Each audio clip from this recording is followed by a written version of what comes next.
University of Sufism and modern sciences Bhitshah जे ज़ेर एहतमाम शाह जी शायरी में दर्द जी ख़ूबसूरती जे उनवान सां फ़िक्री लेक्चर थी गुज़रियो, जंहिंमें assistant professor Sindh university Jamshoro मोहतरम डॉक्टर फयाज़ लतीफ़ मेहमान ख़ास हो।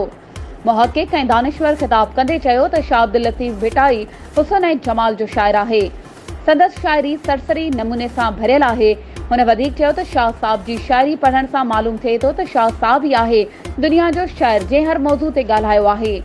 Wise chancellor university of Sufism modern sciences Bhitshah madam Parveen Munshi मुनक़िद कयल लेक्चर खे साराहींदे चयो त दुनिया जे सूफ़ी शाइरनि असांखे इंसानियत जो दर्स ॾिनो आहे ऐं उन में ई असांजी चङाई आहे जेका असां हिक ॿिए सां शेयर करियूं था। तसव्वुफ़ जा असूल प्रोग्राम जे आख़िर में doctor Fayaz Latif assistant professor Sindh university Jamshoro जेको मेहमान ख़ास हो खेसि सकाफ़ती अजरक ऐं अवार्ड जी शील्ड सां पिणु नवाज़ियो वियो।